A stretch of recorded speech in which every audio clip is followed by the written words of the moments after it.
So Carl, whenever you're ready, start recording, please. Thank you. Okay. Welcome everyone to the Garrison Board of Education regular meeting of Wednesday, January 20th, 2021. I'm going to call to order this meeting, and Dusty, would you call the roll, please? Jocelyn Apicello. Here. David Gelber. Here. We know James will be late. Madeline Julian. Here. Courtney McCarthy. Here. Matthew Spicer. Here. Sarah Tormey. Here. Okay, the next up, I will lead us all in the Pledge of Allegiance. Okay. I pledge allegiance to the flag of the United States of America and to the republic for which it stands, one nation, under God, indivisible, with liberty and justice for all. Okay. Now we move on to accept agenda or agenda changes. Before I read the recommended action, does anyone have any recommended changes to this evening's agenda? Okay, I don't see any changes, so I'm going to go ahead. Be it resolved that the Board of Education of the Garrison Union Free School District accepts the agenda as presented. May I have a motion, please? So moved. Okay. Thank you. Dusty, would you call the roll, please? Jocelyn Apicello. Aye. David Gelber. Aye. Madeline Julian. Aye. Courtney McCarthy. Aye. Matthew Spicer. Sorry. Aye. Sorry. Sarah Tormey. Aye. Thank you. Okay, now we move on to President's remarks. I will be brief, but I want to say welcome everyone. Thank you for joining us on Inauguration Day. I want to welcome our new administration in Washington, and also say that I was really glad to hear that so many of our teachers were able to embrace this historic day and use it as a teaching moment and a grade appropriate, age appropriate way across grade levels. I think that's really wonderful. I also wish to, on a separate note, thank O'Neill High School across the river for hosting a joint meeting last week. For those of you who were able to attend, I thought it was really informative. It was wonderful to hear about their programs. And I feel we are very fortunate in our little district to have the choice between O'Neill and Haldane. Both have a lot of character, offer great programs, and a lot of opportunities for our high school students. And then on a little more somber note, switching over, I know our nation has, and this was acknowledged by the incoming administration today and last night, we've reached 400,000. It's hard to say that number, COVID deaths as a nation, which is really quite startling. And I know we all keep all the people who've lost someone in our thoughts. And we are still dealing with the pandemic. You may have seen, for the school community members and board members who are parents, may have seen that tomorrow will be a half day. Carl's going to speak to this more, but the administration has done an amazing job of jumping on every opportunity to make sure we get our staff vaccinated. For those, it's not required, but for those who wish to be vaccinated, I've sat with Carl, been on calls with him when he's refreshing his computer, checking for those opportunities. So tomorrow we're very fortunate that a number of our staff are able to be out to go and get the COVID vaccine. So that's all I have. I'm now going to turn it over to Carl for his superintendent's remarks. Thank you, Sarah.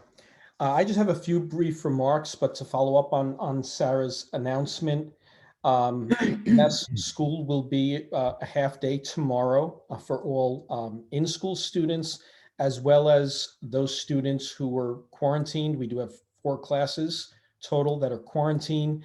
iTutor students, your schedule will remain the same.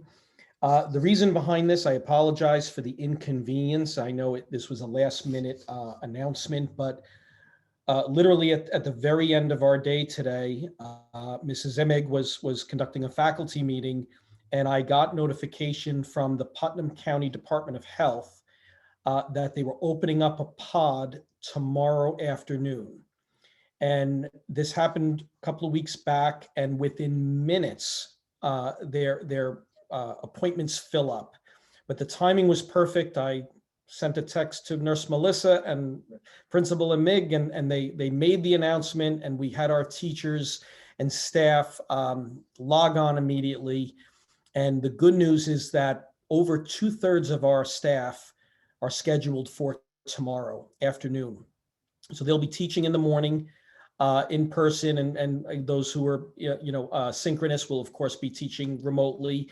But then midday, we will allow the staff to go over to Putnam Hospital, get their first dose of the vaccine. The good news is I do believe it will be Moderna. I'm not 100% certain about that, but then 28 days from now, for the second dose, will be the February break. So the timing of it was just perfect. This is really a game changer for us because, our staff has been coming in, day in, day out. They have family that they're concerned about, whether it's children or parents. And I just am so proud of them that they put their best foot forward every day to work with our children. But now at this point, within, maybe 5 or 6 weeks, we expect that almost all of our staff will have protection. Some have already received their first dose, but this will really help us. We'll be somewhere around 90% of our staff vaccinated by March and protected by March. So that is very encouraging news. And I thank everyone in advance, for their flexibility and patience with making arrangements for the afternoon. The second announcement is really just an update. Our positivity rate has been dropping over the past week. So of course, everyone, heard the news of the post-holiday surge that was expected. Yes, there was a travel, just like after Thanksgiving, we did see an uptick. Putnam County hit as high as 10% about 9 or 10 days ago, I believe it was. But as of yesterday, it dropped to 7.7% on a 7-day rolling average. And I do usually go by the 7-day rolling average as opposed to just one individual day. I think it's more accurate, but it has been dropping consistently for about 8 or 9 days, and that is very encouraging. Again, in our neighborhood, we are in control with the mask wearing, with the distancing. We're encouraging parents at home, really still avoid get-togethers, sleepover parties. There's a full sense of security when your children are with, children who they attend school with. But of course, in school, we are always exercising, all of the precautions with social distancing, with mask wearing, and windows open as much as possible. The other statistic is hospital capacity. Right now we are not designated as a zone, and I believe mainly that is because hospital capacity is at 32%. So that's pretty good. The governor announced that if we go to 15% hospital capacity in our region, then we would need to be designated as a microcluster zone. And then we could be, under those conditions, forced to close. But at 32%, there is quite a bit of capacity. So that is positive news. So I do believe we will remain open. The recent closure of, not closure, but transition of 4 classes really was due to quarantine. It's not due to the overall positivity rate or the hospitalization rate. It's not tied to that. But we have to have the staff in to teach our students. Also, on a very positive note, this past Monday, I want to give a shout out to Nurse Melissa and Miss Emig, and also Michael Twardy, because the 3 of them did come in on a holiday, and they ran our first testing day for both students, and then afterwards they also tested some staff. Now we have a limited number of Bionex rapid antigen tests that we did receive from New York State through the Department of Health. So we are not trying to use them all up quickly. We're going to pace ourselves, but the first day we did test 10 students. Then the following morning we did test 4 staff members, and we're going to continue to do that every week, just probably 10 or 12 or 15 per week. And the idea behind this is to proactively find out if someone is positive. If we learn about it in advance, before school hours, we can stop that person from even entering the building, send them home to their physician, and avoid a quarantine, which really takes its toll on us. So again, thank you, Nurse Melissa. Thank you, Mrs. Emig. And at this point, I'd like to turn it over to Mrs. Emig. She may want to talk a bit more about testing and how parents could sign up if they're interested. And Sarah, if it's okay with you, I'll promote Allison. Yes, absolutely. Please go ahead. Okay.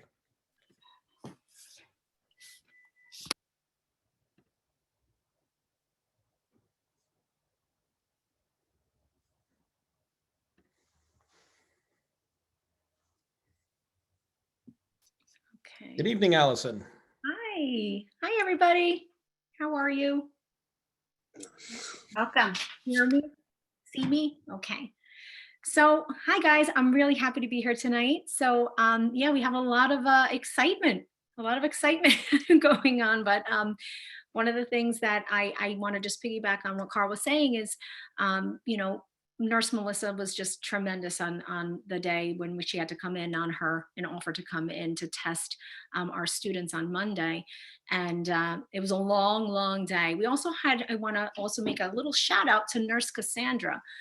She is one of our nurses who also helps to assist one of our students in transportation. And she also volunteered to come in and help with the testing. So it was so smooth, and it was so like carefully done and so like tender. And Nurse Melissa, she's so sweet with the kids. And as they would come up, you can see some of them were like really nervous, like, how is this going to feel? And it was just precious. It really was. So it was, she did such a magnificent job, which of course we all knew she would. And then if there's a whole nother layer of this that people don't see that goes on behind the scenes. So after she does all of this testing, the amount of paperwork that is involved is tremendous.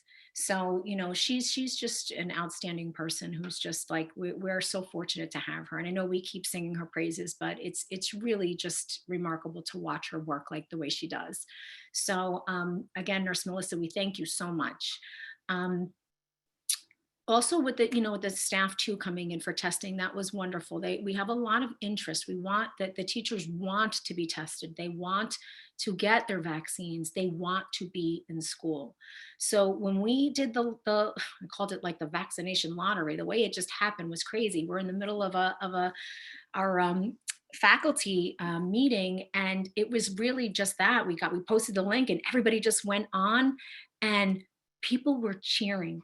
When it was like wonderful to watch. Like, I got in. And I said, well, put it in the chat. Let us know. Cause then I have to, look to see how many got in for their vaccine in order to make a decision about tomorrow. So I'm counting, I'm going, oh my gosh, I think we're up to like 20, 21, 22. So many people got their appointment. So it was a celebration.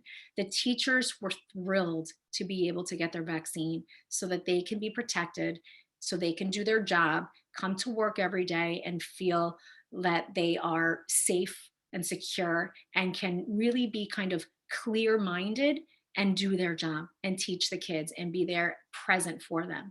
So it was a celebration today. So I just thank you guys for supporting this and making this happen and supporting our decision to go as a group. We'll take great pictures. So I'm going tomorrow too. So I get my vaccine. I was one of the lucky ones who got in. So I'm super excited about that. My appointment's tomorrow at 2:30. So I'll be leaving, the grounds early. So we'll all be there and I'll be taking pictures so that we can share in that. So we're going to have a protected school. And I'm really, I'm thrilled to be a part of this, a protected school. COVID cannot stop us, and it won't. So that I can guarantee.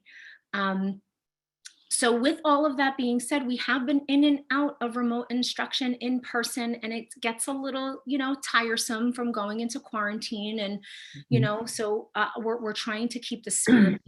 One of my main focus is making sure that kids and staff still feel the emotional support that is necessary.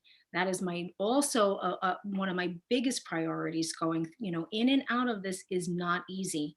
So we want to be open. We want kids here. We want teachers present, but we also recognize that, at any time you can go back into quarantine.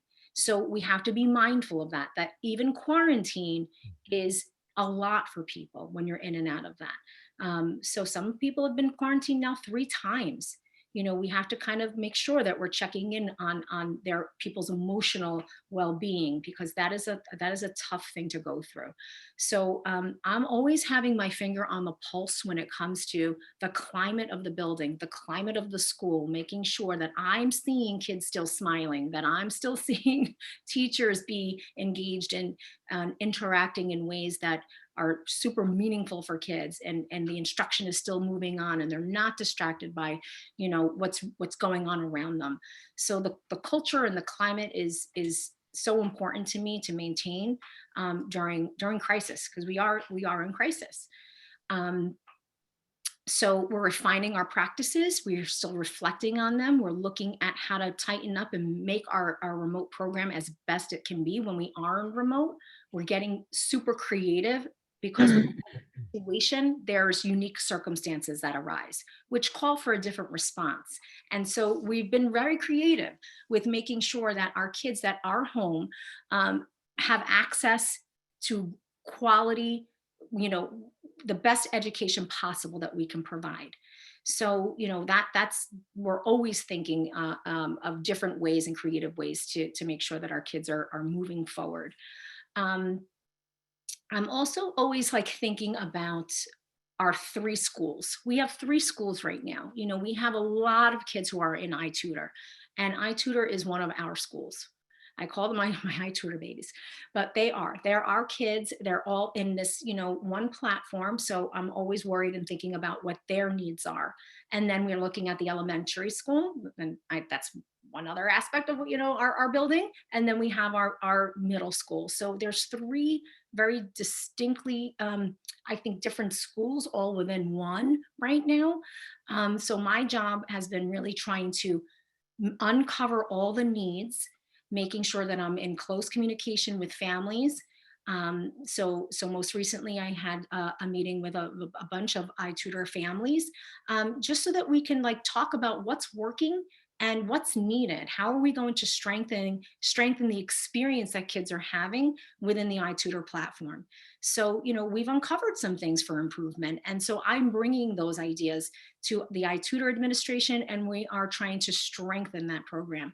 One of the things that we're doing is we're having our first set of conferences. So initially we were not having conferences interfacing with iTutor teachers, but now we are. So on Monday and Tuesday, we have our first set of conferences for all iTutor families. And I think that is so necessary and important, because parents need to know how to support their children, throughout this entire experience, making sure that they know how to support the academic, in their learning and that process. So I'm thrilled to be able to have that. At the elementary level, we're still continuing to focus heavily on the foundational skills, really still strengthening the response to intervention program, and strengthening the process and the tiers, and having kids go in and out of tiers if they are in need of additional intervention, data collection and reflecting on the data, having meetings with our RTI interventionists now, and we're looking at the data. They've been now engaging in interventions for a couple of months. So looking and seeing, okay, which kids are making progress? Why are they making all this progress? What's next? Do we release them from RTI? Look at this child. This child's making so much progress. We can actually now move them out of RTI. Look at how awesome this is. So we're seeing that the interventions are working. Kids are moving out of tiers and moving along in the continuum, which is wonderful. We're not having as many kids be added to RTI, which is also fantastic. We're closing the gap. which I'm so excited about, because again, like with the pandemic from last year, you did see regression. And, when you compare, the data, and now it's wonderful to see that kids, and when you're looking at the numbers and you're looking at the data and you're seeing kids really close the gap. So I'm thrilled about how that is all shaping up. I'm in the classrooms every single day, and I'm in and out of those rooms, and I'm really thrilled about what I'm seeing in terms of the teacher's practice and the reflection. I think good teaching is, you have to be an awesome reflector. You have to reflect constantly and engage in dialogue about your practice. So that's what we're doing on an ongoing basis, is having those conversations. Now that I've gone through observation cycles with teachers, I've been engaging in those conferences. And that's like when the magic happens, when you can just like talk about ways in which to improve, how to teach a first grader how to read. So that's the most fun part, I think, of what I do too.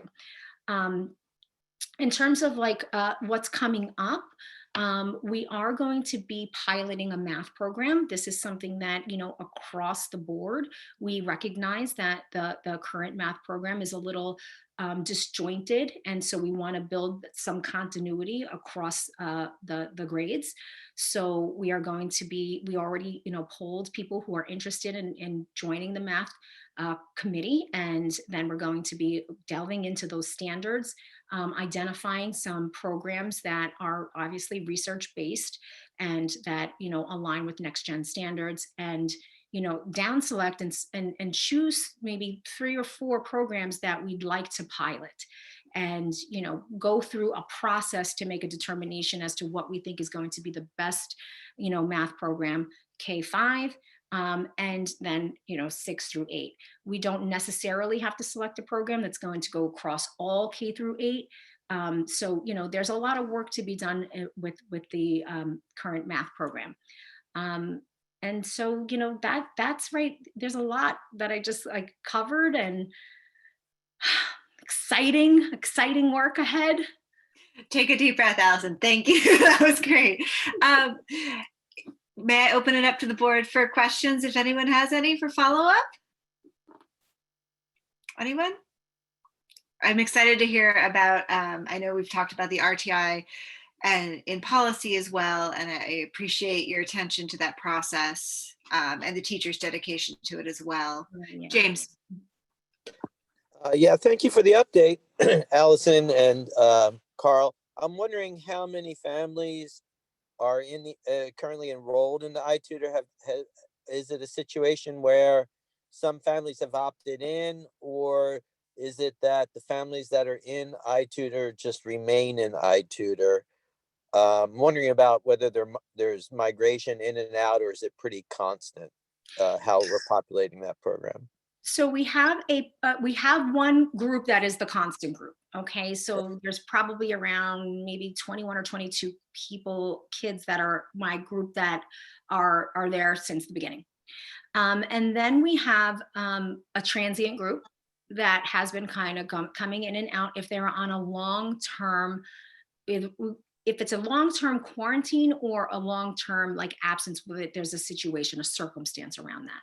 So if it's a short quarantine, so let's say a student is going to be home for 4 days because we've had this circumstance happen before where it's like a 4-day thing.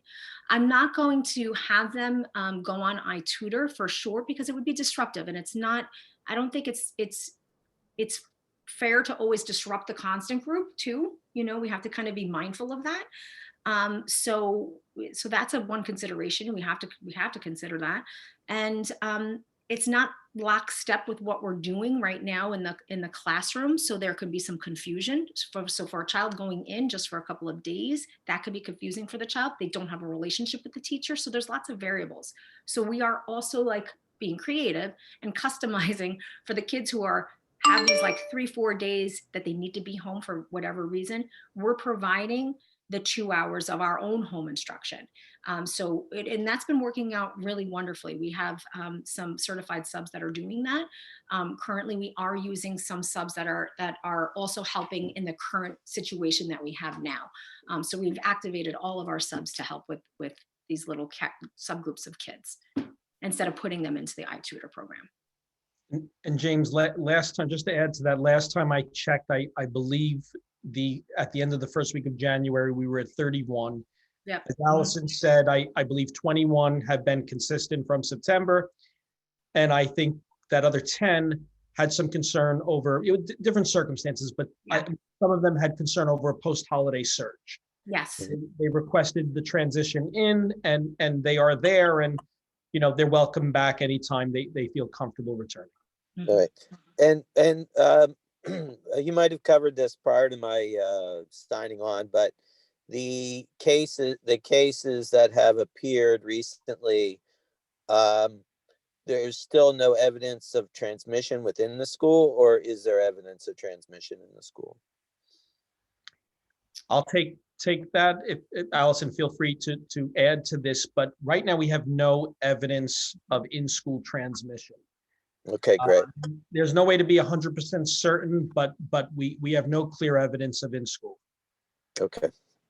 All right. Thank you. Thank you, James. Does anyone else have questions for Allison before we move on? Okay, Allison, thank you so much for your time, and I look forward to down the road a presentation on a new math program. It'd be very exciting. Yay. Okay. Have a great evening. See you later. And I'm going to welcome up our Interim Director of Technology, Mr. Scott Kaufman. Hi, Scott. Hi. How are you? Good. How are you? Great, thanks. All right, you've got the floor. All right. I am one of those lucky folks who are getting the vaccine tomorrow as well. We've been reading Harry Potter with my kids, so I always think, like, are you Pfizer or Moderna? I feel like it's Gryffindor or Slytherin, or I keep putting these camps to it. So I've been approaching the tasks in really three ways from the director of technology perspective. So I'm looking at the resources, I'm looking at the organizational technology and infrastructure, and I'm looking at the educational technology. So I know that when I've met with the board before, a lot of the discussion has been around what are the resources with regard to the computers that came in. So I'm happy to report that all of the computers that we have ordered have come in, and we thought that some were going to take a very long time to get here, but another 65. So we ordered 110, I believe, in the summer, and the last 65 Chromebooks have come in, and they're really two different kinds of Chromebooks. We have the 2-in-1s, which are for our younger students. 2-in-1 meaning they are touchscreen, and they also second as laptops with keyboards. And we were replacing the old iPads that were very old. Some of them were about 7 years old, so they were what's considered end of life. They're not supported anymore. So over time, through attrition, they just kind of worked their way out, and they're no longer functional. So when those came in, I had done a little tutorial for the kindergartner and first grade class on how to hold the Chromebooks. And it was something that I kind of held on to from when I was a teacher way back yonder, that I would show them how to really respect the technology and have respect for the resource. So we did this fun thing where we would say, is your desk clean? Rule number 1. Are your hands clean? Rule number 2. And they would show me how carefully they could walk with the Chromebook and put it down. So we unrolled the Chromebooks to the kindergartners and the first grade class. They have been so amazing students, just thanking us for them and really demonstrating that they can be very responsible. So all the Chromebooks have arrived, and that's a great place to be for us. Every student has access. The hardware that we are retiring, there's going to be a process for that where we catalog every single serial number, and then we present it to the board so they can look and see, they can look it over and know that it's gone through that process. And once you approve the retirement of those devices, we'll call either a company to pick them up, and we will get, we could possibly get some credit because they may use them for parts and they'll give us some credit, or Southern Westchester BOCES will coordinates a pickup, and they retire all of our old hardware. So I wanted to close the loop with regard to the resources that the board has paid for. The other area that I've been really focusing a lot on is the organizational technology and the infrastructure. So one of the services that we pay for is called Frontline, and Frontline really contains 4 different areas, 4 different program areas. They have our absent management system, they have our professional growth, they have our IEP documentation, and they have our 504 documentation. So what I've been really working with the teachers on is making sure that with regard to professional growth, they are able to log in, that they have access to all the software, and then we can set targets for the organization. So when we have very clearly defined targets and goals, we'll set professional development that we can track that align to those goals. But the first step was really getting everyone on the program and understanding it. So before we did the sign on for vaccines today, I was actually just finishing up with a professional development with the faculty on signing into the professional growth program. So that has been one of the areas that we've been streamlining, and it worked perfectly. And then Allison, Ms. Emig, and I have been really focusing on the RTI data. So how are we gathering the data? What program are we using to make decisions with that data? Again, we have to make sure that we're all diligent in collecting data, and we have a process for that. And then how are we analyzing data? So that is also going to be through Frontline, which is kind of a company that's really purchased all of these other companies, and we work through them. The last part, so that was resources, organizational technology, and then educational technology. I really think this is the most important part. There are a lot of companies that offer a lot of different educational technology programs. We have, it's analogous to how many different kinds of texting programs you could use. You could use WhatsApp, and you could use Signal, and you can use whatever's provided by your service provider. The same element exists in educational technology, where companies will come out with something and they'll market it to teachers, and teachers will try it and say, oh, this is really great. But with the bird's eye view, we can see, hello, can you hear me? Sorry.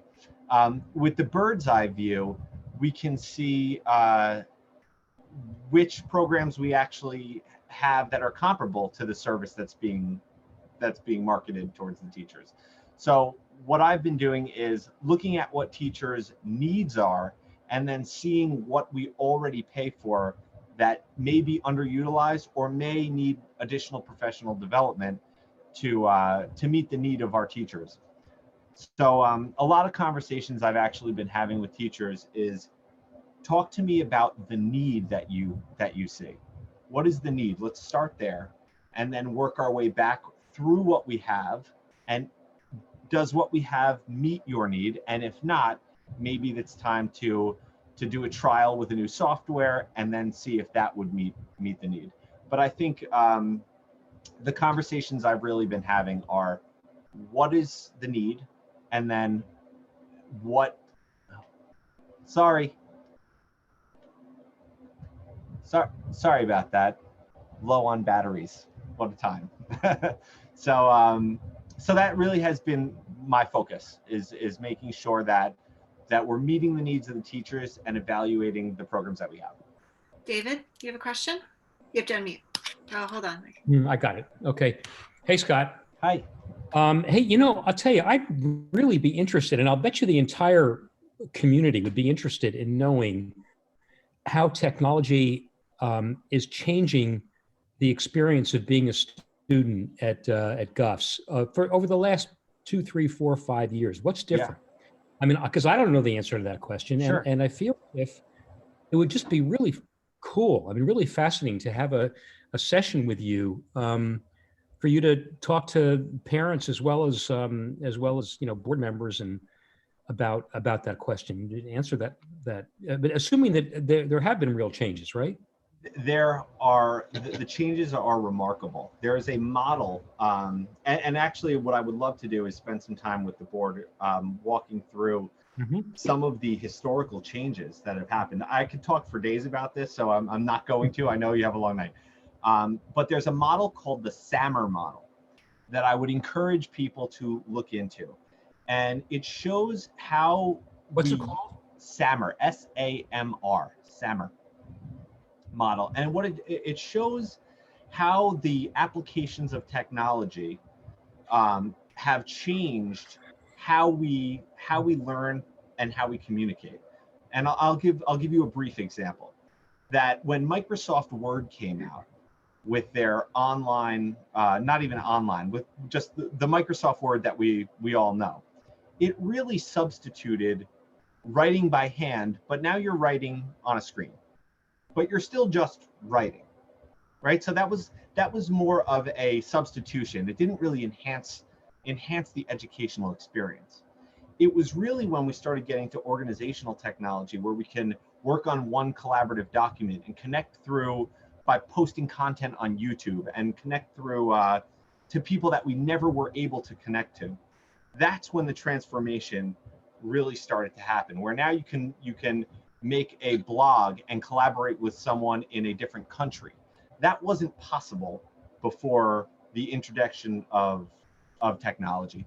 So I think that one of the areas I'm going to be focusing on with the teachers is having teachers reflect on, are we using technology as a substitute for something that we could do on the whiteboard or the chalkboard?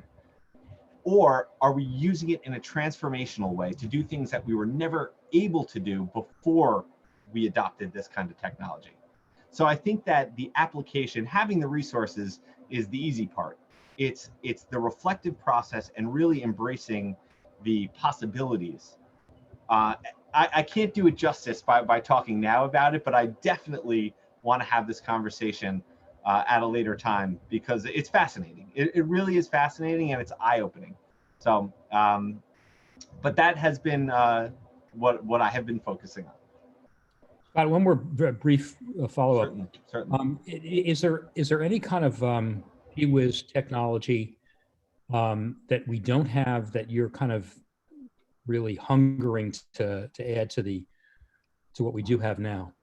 So I think that is a question where I really want to dive deeply, more deeply into the district goals, because the goals of the district are really going to drive what kinds of technology we use. And here's my case in point, is that if we were saying, if environmental education is the goal and that's where we want to go, I would start to look at companies that started using drone technology to bolster up forests, and what kinds of technologies are for sustainable farming. What kinds of technologies are used for that? I would say, that would be very different than if we were a district that said, oh, we want to make sure that our kids know programming. If we wanted to do programming, that would warrant a whole different set of resources.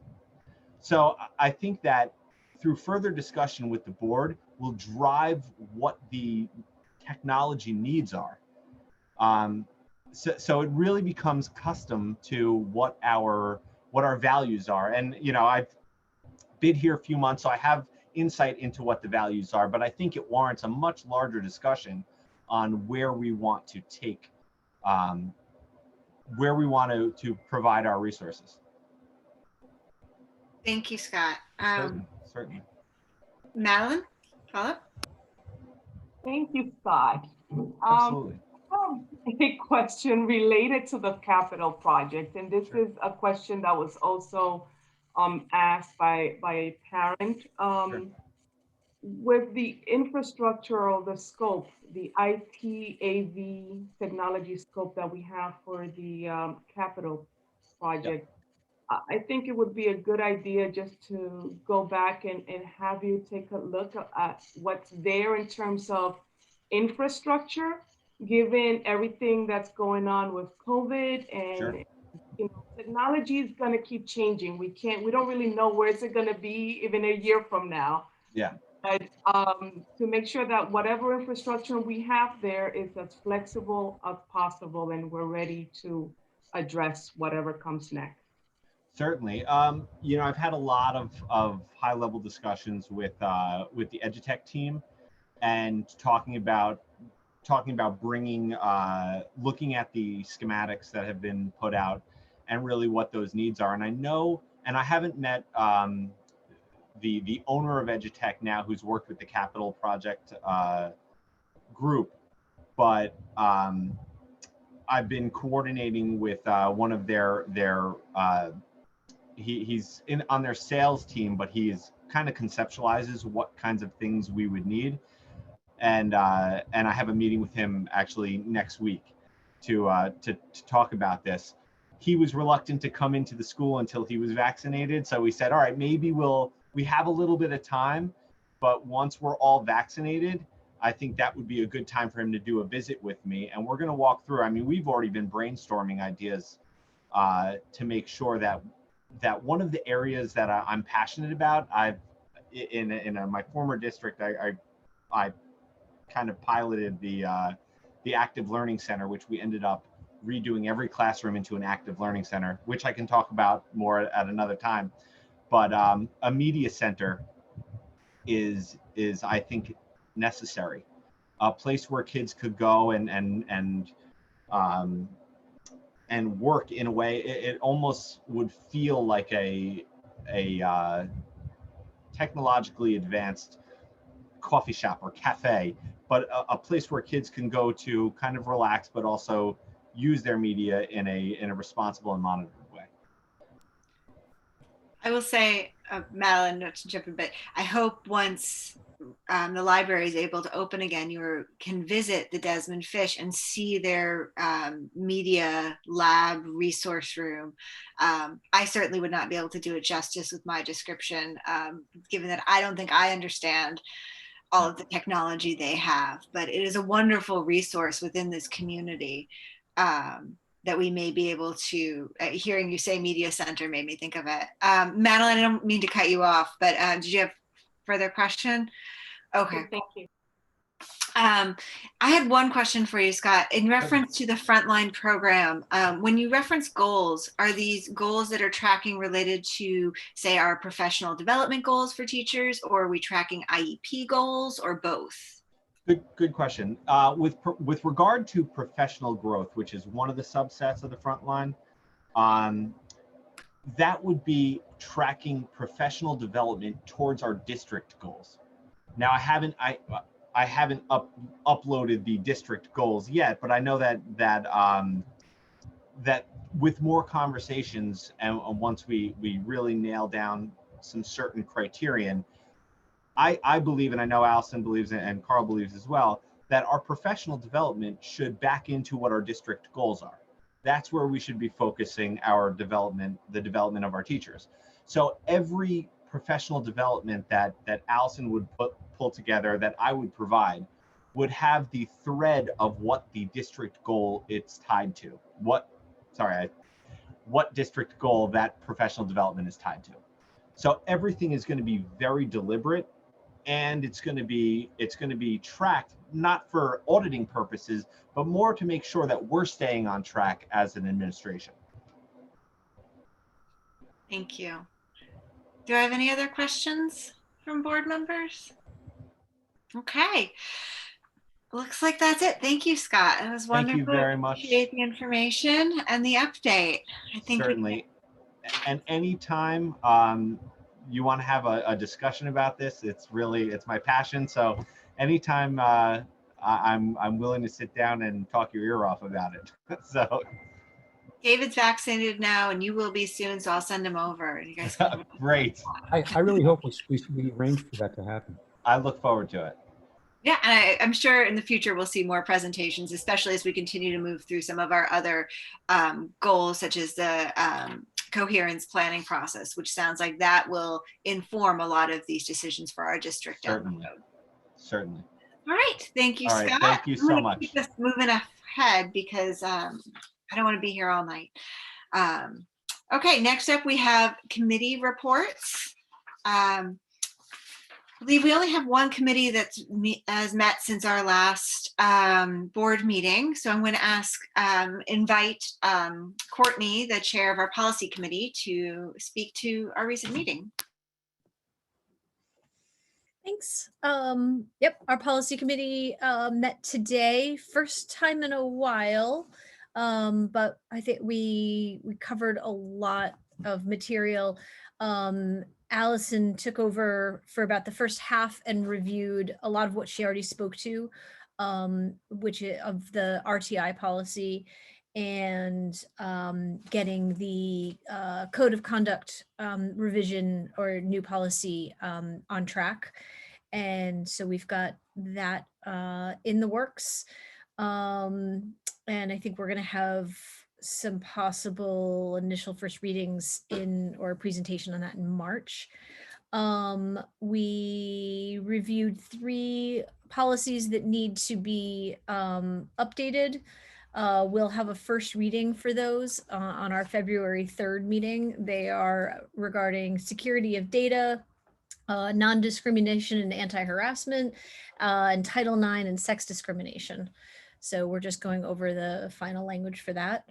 And similarly, an equity policy draft is coming and aiming for that to be beginning of March. Jocelyn, Sarah, did I miss anything? Carl? Great. So we'll be meeting again. We're back to monthly meetings. So we'll be meeting again in February. Dusty, I'll send you that date so you have that on the schedule. I'm seeing your face, realizing I didn't do that yet. And yeah, we'll have some new policies to review in at our next meeting. Thank you, Courtney. That's it. Excited for that.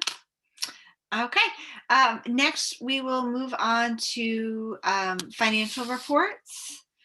First, I'm going to start with reading the recommended action. Be it resolved that the Board of Education of the Garrison Union Free School District hereby accepts the Treasurer's report for November 2020 and December 2020.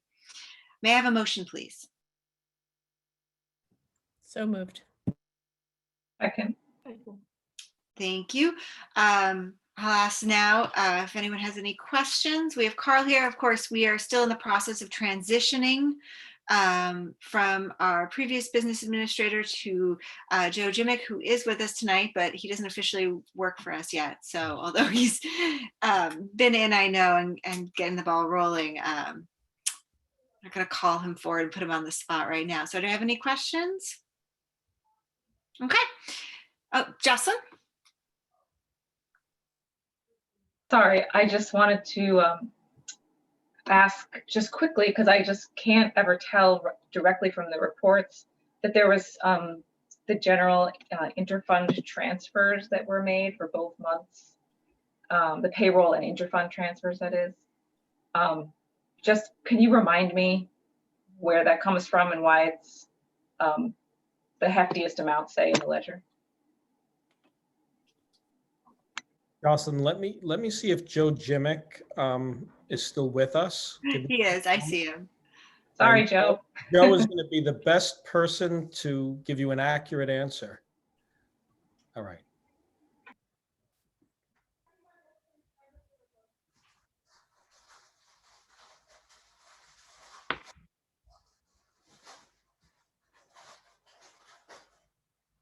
Okay, can you hear me? Hi, Joe. Welcome. Sorry to put you on the spot so early, but we appreciate you being here. Yeah, no problem. So one of the things that you need to do as far as the interfund transfers that you're talking about some of the items that the district holds are in trust, meaning that it doesn't really belong to the district. These are things like health contributions and a number of items that goes through the trust accounts, and those transactions are made at the times when you have payroll, and at the end of the month you have to reconcile the amounts that are due in between the different funds depending upon where they need to go. And because payroll is your largest expense, and you go in between the general fund and you go into the trust accounts to pay the payroll, that's where you see the largest amounts of transactions and the largest denomination, or the largest amounts. Thank you. Jocelyn, does that fully answer your question? Do follow-ups? Anyone else have questions or welcoming words for Joe while he's with us? Okay. Joe, thank you for the time. We appreciate it.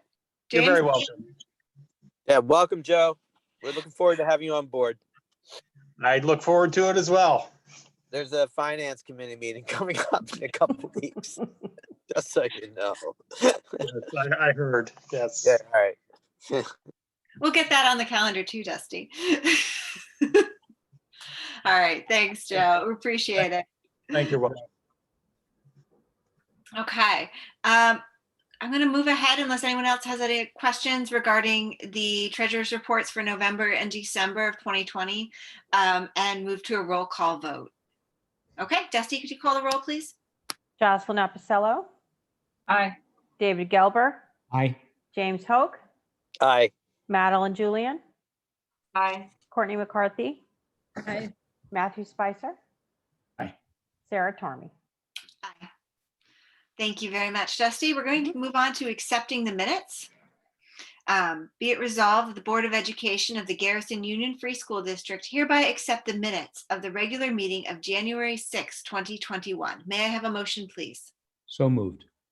Second. Thank you. Excited on that one. Okay, Dusty, would you call the roll, please? Jocelyn Apicello, Aye. David Gelber, Aye. James Hoke, Aye. Yeah. Madeline Julian, Aye. Courtney McCarthy, Aye. Matthew Spicer. Aye. And Sarah Tormey. Thank you, everyone. Okay, now we are moving on to the consent agenda, personnel items. I'm going to read the recommended action. Be it resolved that the Board of Education of the Garrison Union Free School District, upon the recommendation of Carl L. Albano, Superintendent, hereby approves the personnel consent agenda items as presented. May I have a motion, please? So moved. Thank you. Seconded. Seconded. Thank you. Okay. Before I move on, I'm going to ask Carl if he has anything he would like to add regarding the items B and C on the consent agenda. Sure, Sarah. There are really just two. The first is something that's rather routine. It's called the Joint Sick Bank Committee. So we have an agreement with our collective bargaining units, the teachers, and there's one for school-related personnel. And the district maintains a sick bank for employees who may have a very serious illness. It only can be accessed if you are under medical care, maybe hospitalized, that type of situation. And we have an agreement with our collective bargaining units that we would maintain a certain amount of days annually. So every so often, this committee comes together. It has representatives from the bargaining unit as well as administration. And we just review how many days are in the bank. And for example, if you hire new employees, or if an employee over the past couple of years has access days, then we determine that it may need to be replenished. So this is the first step. It's board approved. Then the committee will meet. And of course, if we believe it needs to be replenished, then we will get back to the board and let them know by how much. Any questions about that? Okay. And that's pretty standard in most districts. The second one is Scott Kaufman, who presented earlier. started with us in the fall, initially for 50 days. I did ask the board to approve. There was a need in the district. His initial work really focused on preparing our staff and district to transition to remote learning. We were very fortunate that we went right through to November without needing to go remote. Our focus was on in-person, but we did have work to do behind the scenes on getting the staff prepared and getting our technology organized so we could be effective in remote. Since then, Scott has taken on a number of other initiatives, and you heard about some of them this evening. You know, some of them he didn't mention, though. For example, he actually is part of the math curriculum committee. Allison Emig will be leading that group, but Scott is really going to look at it through the lens of technology. You know, what instructional technology are we looking for in our next math program that's aligned to the next gen standards? Another thing that he didn't mention is he's been taking the lead with a total revamping of the district's website. The website now, you know, is not where it should be. It's quite dated. So Scott, there's a back end build out that has to happen before we can roll it out publicly. And as we speak, that work is happening. That's quite a bit of work, but we do expect within a few months, we'll be able to roll that out. It'll be much more pleasant to look at, for starters, just aesthetically pleasing, but also just better organized, better utility for students, for community members, parents, as well as staff. There's much that we need to do, and Scott has taken the lead there. So the other big initiative that I see is the budget process. This Scott did talk about. You know, we purchased a lot of software. We purchased different technology. But what I think the district needs is someone taking the lead in looking at that. Is this technology aligned with our district goals? If not, you know, then maybe we, either discontinue paying for it or retire certain things.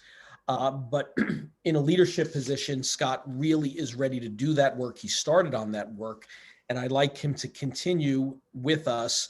And as Joe Jimick settles in on February 1st, the administrative team will be working very hard, all of us, on developing a budget that is aligned with our goals. We have our strategic plan moving forward. We have other initiatives moving forward. So it is exciting, and I recommend him to the board for an extension of 90 days. That's what this resolution is. And that will enable him to work with us through June, through our budget process, through the end of the year, supporting remote learning, supporting staff, organizing us, and helping us also with our data. That's the other big area that he will be working on. I did give the board a job description, and I think it will be very valuable to our district. Thank you, Carl.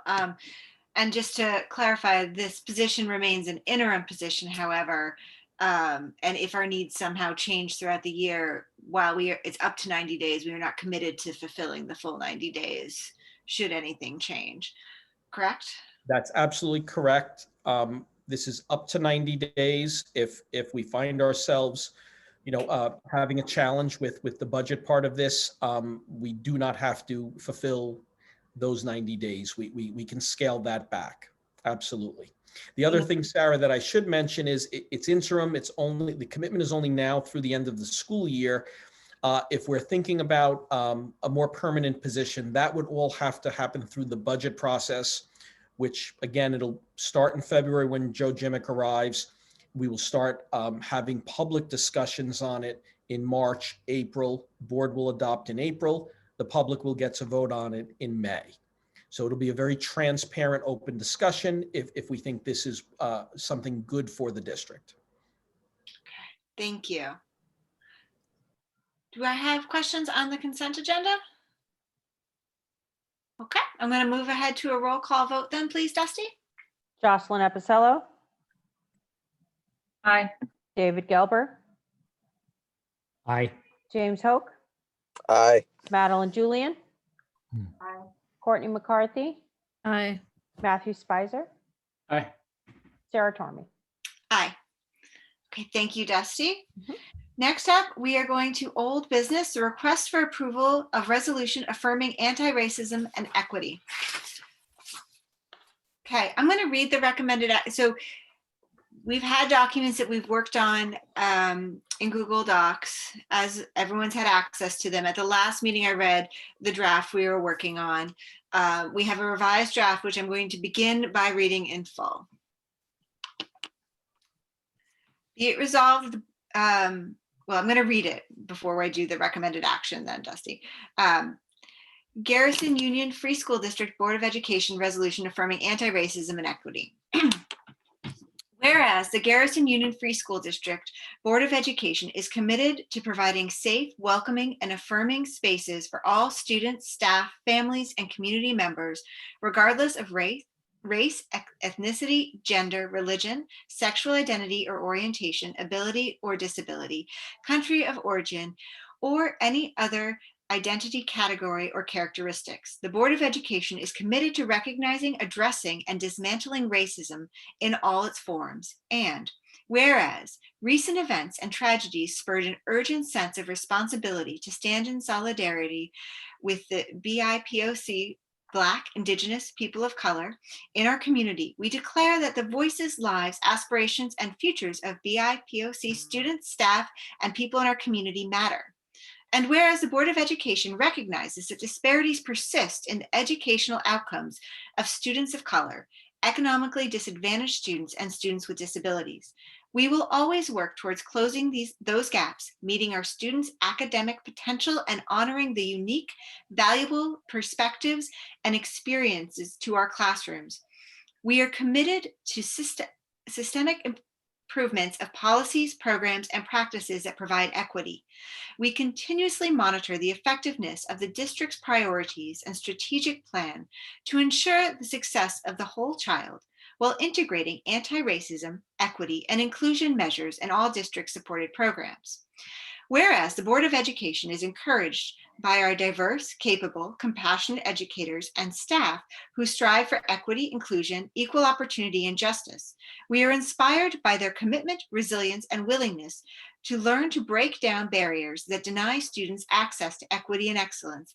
And whereas the Board of Education acknowledges that collective action and strong community partnerships are key to investigate innovative ways to enlist the whole community in these efforts. The Board of Education also encourages families, guardians, and community members to have honest conversations about bias and racism and realize the roles we can all play in improving our students' educational experiences and post-secondary opportunities.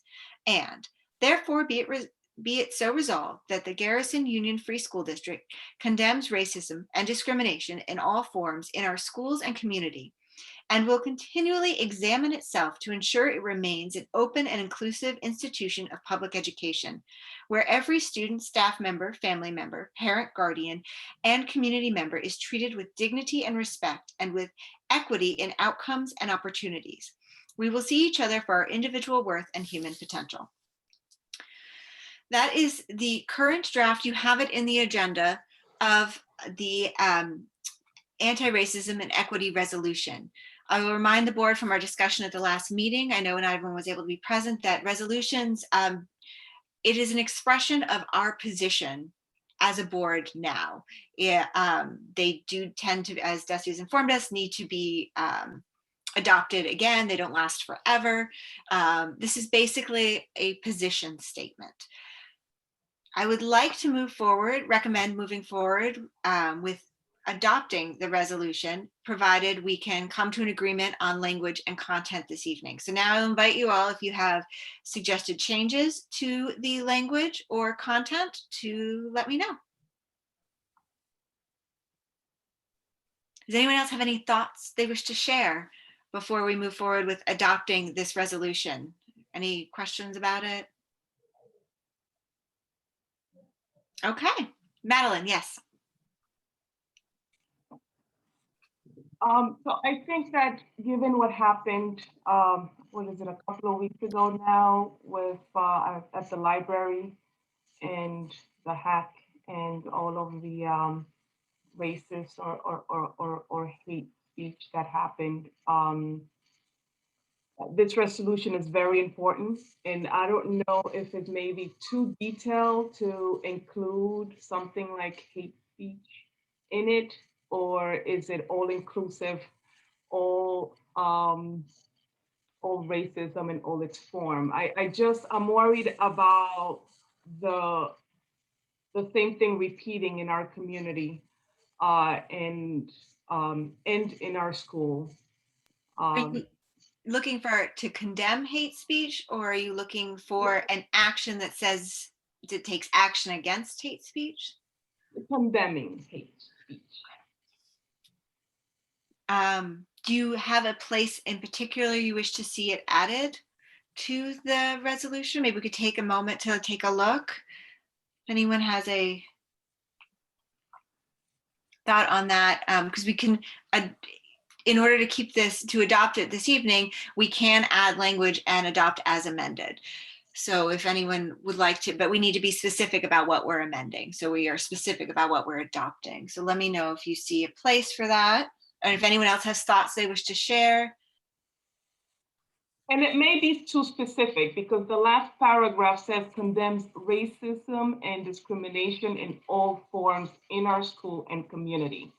So it may be inclusive there, but I feel that given the current, everything that's happening now,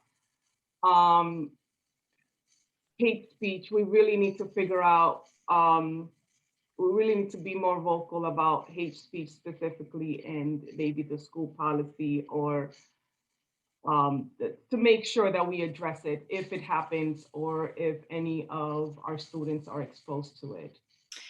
I agree, and I will think that that would be something that we could speak with in the code of conduct and in policy as well. But in terms of this, and it does belong there as well. In terms of the specific resolution, though, David, did you have something? Or are you just on mute? I just think the issue of hate speech is pretty well covered in that last paragraph. I think you know, there are lots of ways. This has already been amended, and I think amended very effectively. I think mainly by Matt. There are any number of things that can be added or subtracted, but this seems to me a pretty fair expression of where we are as a community and as a school board. And I would be reluctant to delay the approval of it. So I'd argue in favor of taking it as is. Okay. And I do think the conversation needs to get, it doesn't stop. I think we discussed this last time. It can't stop with a resolution, but a resolution is, as I said, a position statement. And then we need to move forward with the code of conduct. These are larger conversations that involve our teachers, our staff, our parents, our community, to come together to form those important policies. This is really what the board can do now.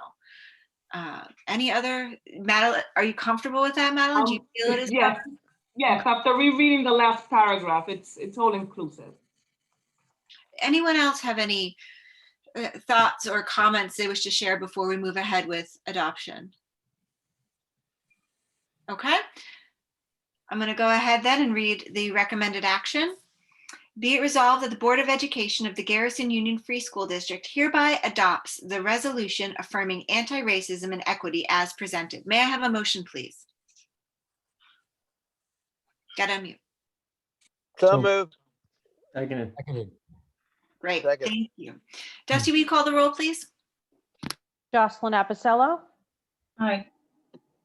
David Gelber, Aye. James Hoke, Aye. Madeline Julian, Aye.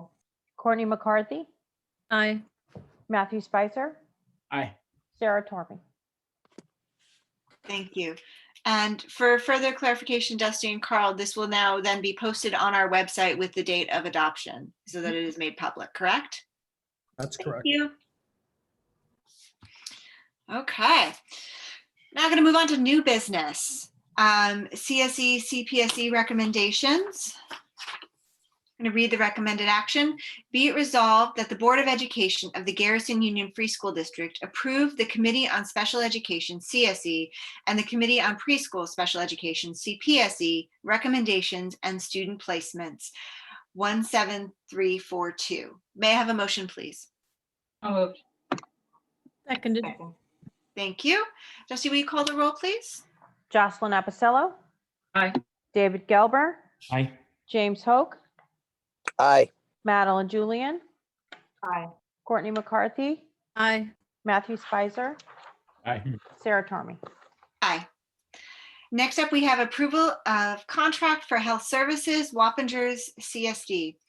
Be it resolved that the Board of Education of the Garrison Union Free School District hereby approves the contract for health services with the Wappingers Central School District for 3 students for an amount totaling $2,441.16 for the 2020-2021 school year. May I have a motion, please? So moved. Second. Thank you. Any questions or Carl, do you have any comments? What, This who is- are, yeah, who are the kids? uh, Usually this is attached to some sort of private school situation, Yeah. right? Yeah, you're correct, James. It's pretty standard. These are Garrison residents who are attending a school, probably a private school in Wappingers. They're accessing health services. We have a legal requirement to cover that expense. I guess there might be a parochial school in Wappingers, is that right? That's probably the case. Okay, thank you. Are you all good? Okay. I'm going to move ahead then with a roll call vote, please, Dusty. Jocelyn Apicello, Aye. David Gelber, Aye.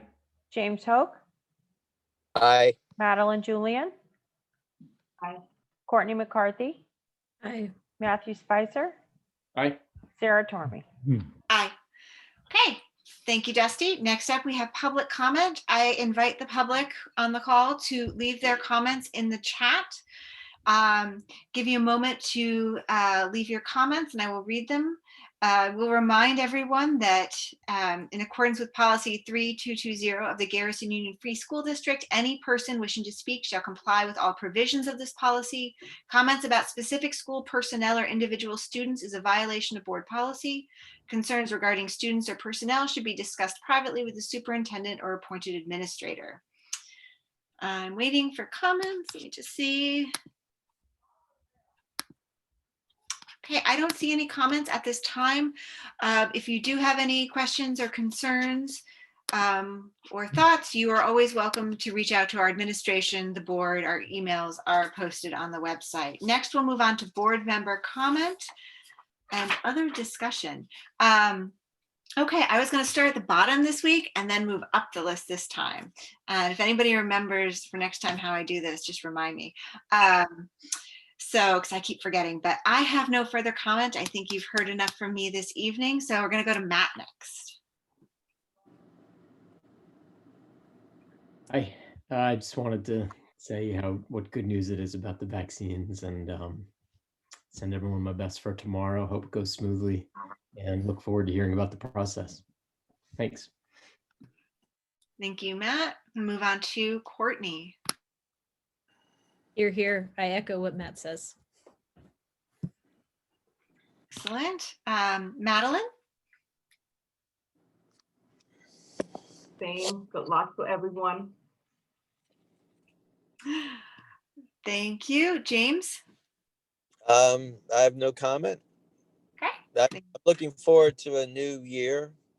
And yeah, that's it. Okay. David? Yeah, I have 2 quick things. The first is that I know I speak on behalf of the entire board in expressing congratulations to Dusty for the great victory of the Buffalo Bills. It's quite an achievement. And the second thing is this. Jocelyn and Madeline and I heard a really interesting conversation last night with 2 eminent law professors who are all about education law. And they made a number of, I thought, really relevant points that I hadn't thought about. One of the things that they both argued was that vocational education is in a very bad state in this country and kind of a stepchild. I don't know how many kids who go to the Garrison School 5 years later, 10 years later, go directly into the workforce, skipping college. But I think that's something we should know. I mean, maybe it simply doesn't apply to us, but I suspect it does.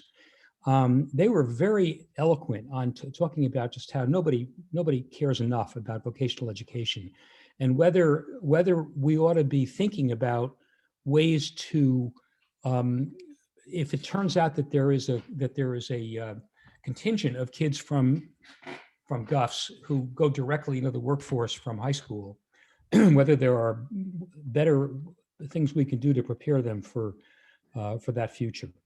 That's a longer conversation, I understand that, but I just want to plant that seed in case anybody has any thoughts about it. That's it. Go Bills. Thanks, David. Jocelyn? Yeah, thank you, David. That was a good talk to listen to. I appreciate the point you just made. And I just wanted to, in light of what Madeline brought up before, the event that happened at the library a few weeks back with kind of racist and biased hate speech, there's an event on tomorrow evening that the library is putting on with the Phillipstown Hub. And GUF's task force is also, is cooperating with the event.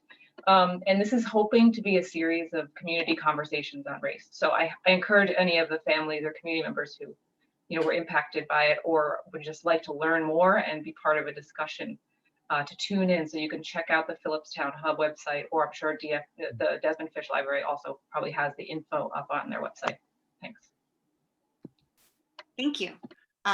And I will just add, David, in response to your comment, that I know BOCES does have some very interesting programs for vocational learning. I seem to recall they do quite a number of them, and that might be something we can explore further as we look to pay attention to what our high school graduates are doing. Well, I think, Sarah, that maybe the first step is to actually just do a little bit of research and go and see how many of our alumni end up going directly into the workforce, because I'm relatively sure that we don't know the answer to that question. Yeah, there was a list put together at the end of last year that Dr. Jackson created over where they were going, with James, I believe, helped with that project to figure out who was going to college, where they were going. And who wasn't. Yeah, and some of them had really interesting careers already in the works and lined up, which is quite impressive. Carl? Yeah, I will just add, only because I was looking at it recently, we do have currently one high school student who is in a VOTEC program, attends school at O'Neill High School, and is doing very well. And my understanding is it's a very strong program, and we do support that in paying tuition to, of course, our two high schools. What I'd like to do as soon as we're able to is get out and visit those programs. That is something that's important. There are our students and of course, I visited O'Neill, but not when school was in session, but I think also to take it a step further and visit all the special programs where various GUF students are attending. So David, we could take a closer look and talk about, those programs in more detail, the quality that they are delivering, and maybe what is happening, post high school. I know in this program, you not only learn a vocational trade, you also do still get your high school Regents diploma. It's a combination program. And Carl, let me just follow up for 1 second on that. If we discovered that a significant percentage of our graduates, 5, 10, 15%, we're going directly into the workforce, is there anything that we would do to change our curriculum or the way that we approach educating our kids if there was a higher proportion of kids who go directly into the workforce and we knew that? Yeah, David, I think typically it's more of a high school that would change, one of our two high schools that would, change their programs or allow opportunities such as this VOTEC program, and, electives that maybe, lead up to that and prepare students to explore. I know both guidance departments, I do believe, also have software programs and resources where students can explore careers. Just like you can, explore different colleges that you may be considering. You certainly are able to But I can gather more information about what is happening specifically in the 2 high schools and circle back. Our elementary curriculum, I don't think would change all that much, but maybe there is more that we could do, even K-8. Great, thank you. And thank you, Carl, for your attention to our high school students within district. Appreciate that. I'm going to keep us moving forward because we do have an executive session pending approval. I'm going to read the recommended action. Be it resolved, the Board of Education of the Garrison Union Free School District hereby enters into executive session for the purpose of discussing the employment history of particular persons and review of probationary personnel. May I have a motion, please? So moved. Seconded. Thank you. Dusty, would you call the roll, please? Dusty, you're muted. Sorry about that. Jocelyn Epicello, Aye. David Gelber, David, you got to unmute to vote. David,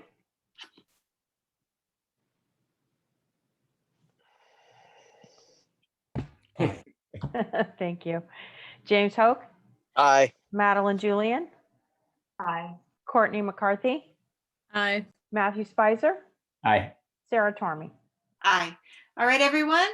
We will now move to executive session and we will adjourn with no further action taken.